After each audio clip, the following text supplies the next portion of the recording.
एक ट्रेलर, एक कैप्शन और एक एक्ट्रेस, इन तीन चीजों ने पूरे इंडिया में बवाल मचा दिया। एक तरफ एक सुपरस्टार दिलजीत दोसांझ जिनकी फैन फॉलोइंग करोड़ों में है, और दूसरी तरफ पाकिस्तानी एक्ट्रेस हानिया आमिर जो एक विवाद का चेहरा बन गई। और सवाल सिर्फ एक कि आखिर क्यों एक देशभक्ति हीरो एक देश विरोधी चेहरे को पर्दे पर लाया। सोचिए, एक सुपरस्टार का ट्रेलर आता है, फैंस खुश हो जाते हैं, सब तारीफें करने लगते हैं, लेकिन कुछ ही घंटों बाद वही ट्रेलर एक बवाल बन जाता है। और ये बवाल इतना बढ़ जाता है कि सोशल मीडिया पर दिलजीत दोसांझ ट्रेंड करने लगते हैं, वो भी कंट्रोवर्सी की वजह से।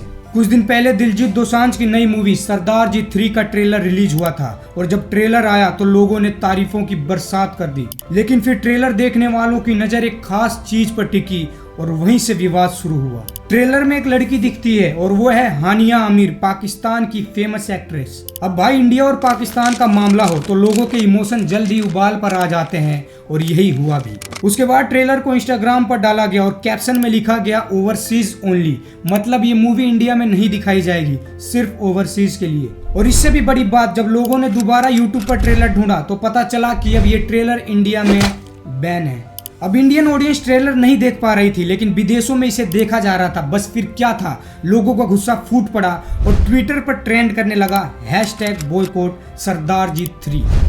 लोग सवाल पूछने लगे कि क्या दिलजीत अब पाकिस्तानी एक्टर्स को प्रमोट करेंगे, फिल्म इंडिया में क्यों नहीं आ रही, और क्या आर्ट के नाम पर सब जायज है। अब एक तरफ दिलजीत दोसांझ जिनकी देशभक्ति पर कभी सवाल नहीं उठे, जो पंजाब पुलिस की वर्दी में गाते हैं, जो किसान आंदोलन के दौरान खुलेआम सरकार के खिलाफ बोले, और दूसरी तरफ हानिया आमिर, पाकिस्तान की एक ग्लैमरस एक्ट्रेस जिनकी पहचान इंडिया में 0 थी, लेकिन अब विवाद का चेहरा बन गई। अब आप सबके मन में एक सवाल आ रहा होगा कि ये मूवी इंडिया में रिलीज क्यों नहीं हुई। तो इस सवाल का जवाब जानने से पहले हम ये जानते हैं कि आखिर इतना बवाल क्यों हुआ, और ये समझने की कोशिश करते हैं कि आखिर कंट्रोवर्सी शुरू कहां से हुई।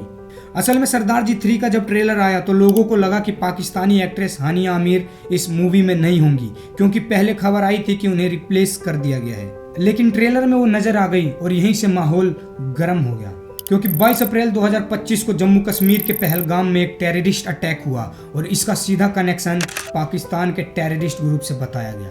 और इसके जवाब में इंडिया ने 7 मई को शुरू किया ऑपरेशन सिंदूर, और इस ऑपरेशन के बाद पूरे इंडिया में पाकिस्तान के खिलाफ गुस्सा फैल गया। सिर्फ पाकिस्तान नहीं, बल्कि उनके आर्टिस्ट के खिलाफ भी। इंस्टाग्राम और यूट्यूब पर कई पाकिस्तानी एक्टर्स और सिंगर्स के अकाउंट बैन कर दिए गए, और उन्हीं में से एक थी हानिया आमिर।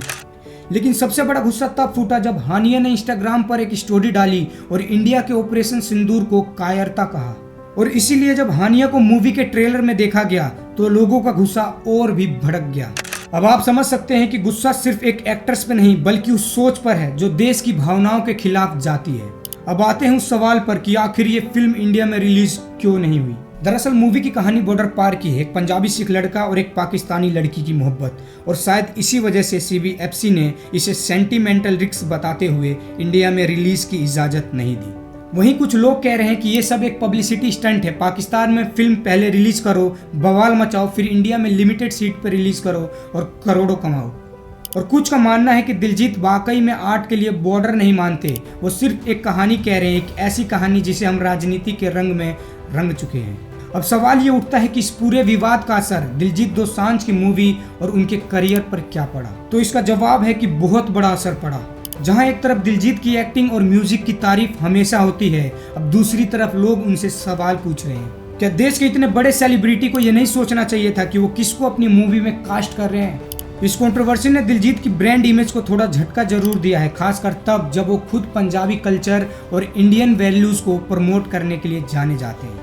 अब देखना ये होगा कि क्या दिलजीत इस विवाद को क्लियर कर पाते हैं, और क्या उनकी ये मूवी इंडिया में रिलीज हो पाएगी।